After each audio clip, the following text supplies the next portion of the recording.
China reports its slowest growth rate for nearly 3 decades. The trade war with America. What does it mean for the rest of Assalamualaikum warahmatullahi wabarakatuh. My name is Atira Safa binti Cik Ali and my number matric is 201 479 and 232. So today I will explain about the introduction of our group assignment. So in this assignment, our group choose the country of China. A nation is Asia, or more commonly known as a People Republic of China. So China is participating in both the Asia Pacific Trade Agreement and the Asia Pacific Economic Cooperation. When it's mentioned about the country of China, people definitely think that China is one of the countries with the largest population in the world. So in 2022, population of China recorded to be 1.4 million, and China has variety of religion, and most of them is Buddhism, Taoism, and Christian, while a part of them is an atheist. In terms of economic background, China is the world's largest producer in terms of output and has gained reputation as the world factory after shortly joining the World Trade Organization in 2001. Okay, China moved into the growth phase after 3 decades of relatively slow economic growth. The largest contribution in China's economic sector is due to the majority of labor force that has been taken from the Chinese population itself, not the foreign labor force, until it helped China in making the large contribution to the GDP. And China's economy is rapidly developing is because it's divided into 2 factors, and the first one is the larger scale capital investment, and the second one is the rapid productivity growth. Manufacturing and agriculture are among the largest base economy in the China. Last but not least, Deng Xiaoping, who is the leader of Communist Party, started market-based reform in the China economy after 1978, and since then, about 48 times the China's economy began to grow. In 1990 until 2010, there was 10.4% increase in the China economic development. This is because Deng Xiaoping has been focused on academic and social scientists in building economic reform in China. Due to the reformation, China's economy made China a strong country with a 4-sector economic source of income that balance the China economy, which is agriculture, defense, industry, science and technology. Assalamualaikum. I'm Melena binti Anwar. So I would like to continue to my part. It's about economic policy in China. As we know, economic policy can be divided into 2 parts. It is fiscal policy and monetary policy. I will explain the function of the 2 policy to the country. Let's go. So, the first is fiscal policy. Fiscal policy can be defined as the step of the government measure to change government spending and taxation structure to influence the level of aggregate spending in the economy, or to ensure that a stable economic situation can be achieved. Fiscal policy can be divided into 2, that is expansionary fiscal policy and contractionary fiscal policy. So, what is China doing for their economies? Yearly in 2002, with the global recovery still in its infancy, the Chinese government persists in its proactive fiscal policy to increase domestic demand. Fiscal revenue climbed by 10.9% in the first 3 quarters, while spending increased by 17.6%, both of which were within the budgetary thresholds.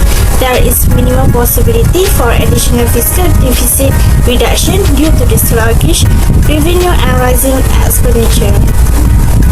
Next, I show you the slowing revenue is caused by the following factors.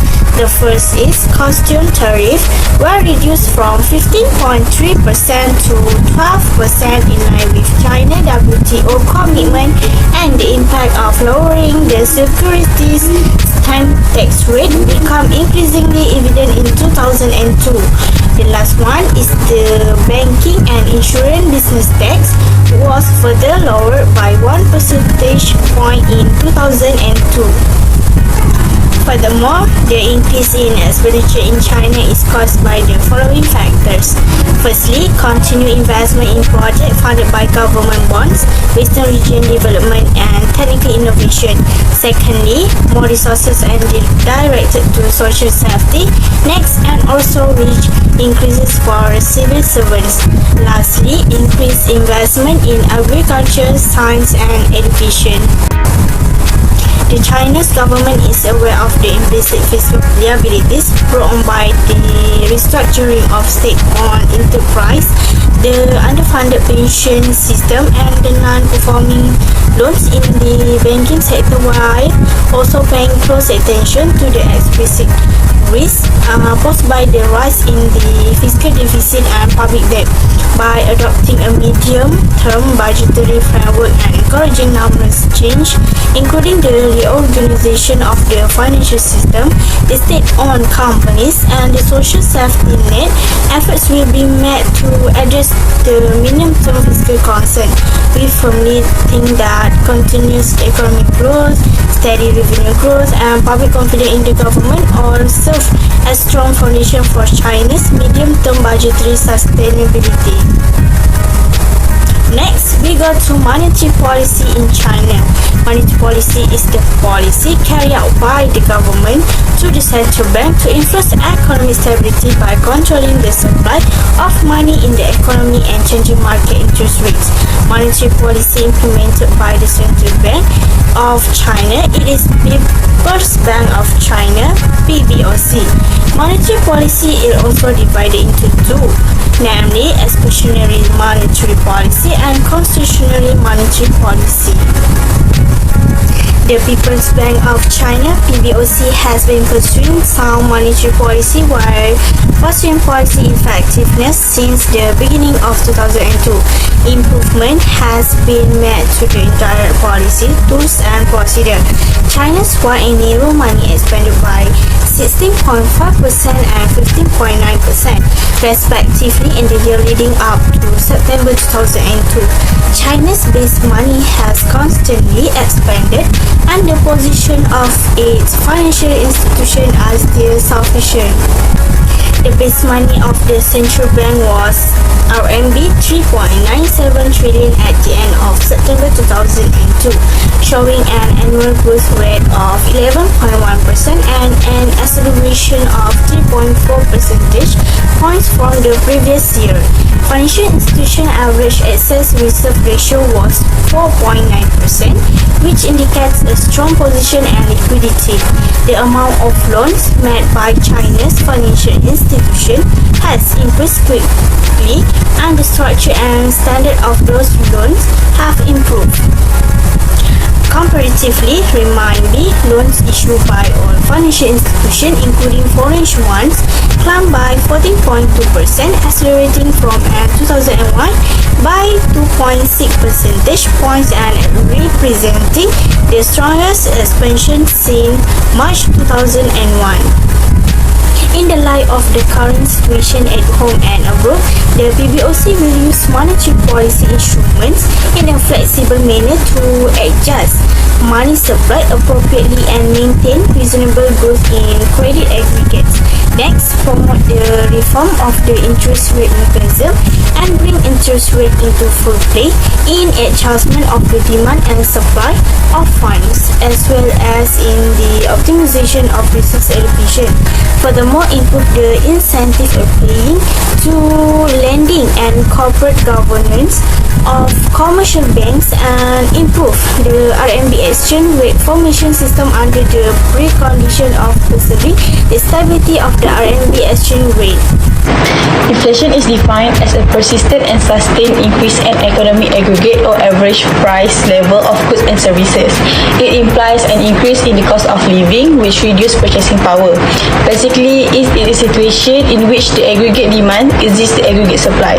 As a result of this, there is an inverse relationship between inflation and the purchasing power of money. When inflation is high, the purchasing power of money falls as inflation reduces the value of a currency. For example, during 2022, China's inflation rate hit a 2-year high in September, driven by rising pork price and extreme weather hitting farmers. And the situation is categorized as a demand pull inflation and cost pull inflation. According to today's official data, the country's consumer price index was 2.8% in September, up to 2.5% in August. The reading was the highest in April 2020. The demand pull inflation occurs in China because of the rise in demand for pork and other types of frozen food during the pandemic. This can happen because the citizens are forbidden from going outside. For example, Shanghai, China's largest city, has been almost completely shut down since April, and the majority of its 25 million residents have been confined to their homes as authorities scramble to control the worst outbreak of COVID-19 since the outbreak inception. This unanticipated inflation discourage investment and saving because of the uncertainty over future inflation. Inflation raises the opportunity cost of holding money, reduce saving, and deforms consumer behavior. Inflation also deforms the firm behavior and makes long-term planning difficult. For example, companies in China may divert funds from productive investments to speculative investment. Trade unions may strike to demand higher wages. This will disrupt the production. Next, cost push inflation that occurs in China as an increase in production costs reduce aggregate supply, resulting in price increases. The COVID-19 outbreak caused a great deal in China's economy as there are increases in demand for storage. According to latest data, after 4 consecutive months of decline, overall food price increased for the first time in April 2022. Meanwhile, the producer price index, which measures the cost of goods at the factory door, increased to 8%, which was higher than expected but slightly lower than March. As a result of this situation, income or wealth will be redistributed as inflation shifts income from one group to another. For example, businesses will profit more from the rising prices, while citizens' purchasing power will fall. China is the country with the largest population, which is 1.4 million people in 2022. As a result, China's rapid and ongoing population growth has a severe impact on employment. First type of unemployment in China is frictional unemployment. Frictional unemployment usually occurs among the fresh graduate because every year there are a large number of college graduates who want to find a job to cover the rising cost of living, but have a problem like in terms of limited qualified faculty. In order to meet employee requirement, and employees quit job to get higher position or salary. According to official data, the young unemployment rate for those aged between 16 to 24 keep increasing every month, so it is difficult for them to find a job. In addition, during the outbreak of coronavirus, this resulted in less demand for labor, and even companies were forced to reduce the workforce to prevent the company from closing due to not being able to pay workers' salaries. The second type of unemployment is structural unemployment. This type is caused by economic changes from consumer demand. Consumers often look for something that follows the trend and do not want something that is outdated. When an industry is unable to produce something that can become a trend, it will result the employer have to fire their employee in order to reduce the management cost. Furthermore, in 2011, China became a member of WTO, which is an intergovernmental body that controls and promotes global trends, which cause many foreign companies move into China. It will impact on increasing domestic market competition and cause more workers who will be unemployed and let off because they are unable to meet the urgent demand for competent professionals in the new industry. It may affect the existing sector like agricultural because there is no favorable response. When the WTO entered China, it caused the country agricultural product to face more instant competition from other countries that had the advantage of low production cost. So hi, my name is Nurul Ainabiha binti Muhammad Asri. My ID number is 2021-841176. So I'm here to explain you about the solution for the inflation in China. The way to reduce inflation is to first, Chinese government need to directly control spending. When excess demand occurs, the authorities will instruct the local government to reduce investment spending and control consumption fund. In an economy, the government cannot determine the amount of business spending, but bank can use monetary policy to influence business spending by adjusting costs. In China's reform program, the central government has also given more autonomy to local government and enterprise. The Chinese government can also take administrative measures such as a price check and increase supervision and freeze some price to stop unreasonable increase. The second step is the Chinese government can also reduce investment in asset and use the fund for more beneficial things. In addition, to control the price of pork, the government has released about 2,000 tons of frozen pork. According to the Development Commission, this is the most amount for a month. Analysts said they expect the period of price increase in the current hog cycle to be shorter than in the past because of the changing structure of breeding, characterized by larger farm and greater efficient farm have a better access to market data, allowing them to gauge the price and trends more accurately. Next, due to the drastic increase in China's population, the Chinese government has issued a policy which is the one-child policy. This policy was created because we want to control the population, which has increased twice in 30 years. This policy limits one couple to only have one child. This is quite different from China, which used to force their people to have more than one child, but now they are begging the people to have only one child. So this shows how important population control is in the country. Those born as a second child will not have any valid document, and these children also will not be able to obtain any education and healthcare. The government also forced those who are pregnant with more than one child to abort the child. Next, the solution for many foreign companies move into China, that China has made a new law which is the Foreign Investment Law. These laws are made so that they can control foreign investors. They made the law because they wanted to build an environment of stability, predictability, transparency and fair competition for foreign investors in the new goal of the new FDI, which is also aims to promote foreign investment globally. The Chinese government wants the new law to increase protection for citizens and draw in foreign investment. The new law includes a number of clauses that aim to deliver playing field between domestic and foreign business and investor. That's only the solution for inflation in China. So I'll pass it to Atira for the conclusion. So the conclusion is the rapid economic growth in China proves that China is a country that holds the strongest economic power in Asia and the world. At the same time, although the economy in China growing with success, China also faces the microeconomic problems such as inflation and unemployment problems. China is facing unemployment problems such as frictional unemployment and structural unemployment, where these two problems occur due to where there is change from one job to another job, and structural unemployment that occur because of the certain type of job is not in demand. So by implementing child policy and the foreign investment law, this solution help China overcome their problems and fix their economic problems.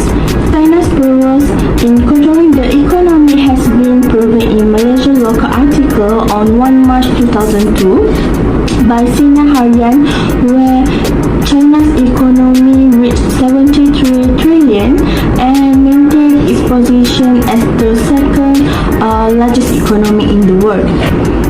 Many countries with a large population fail to develop their economy, but China proved that their country can progress in its economy despite having a very large population.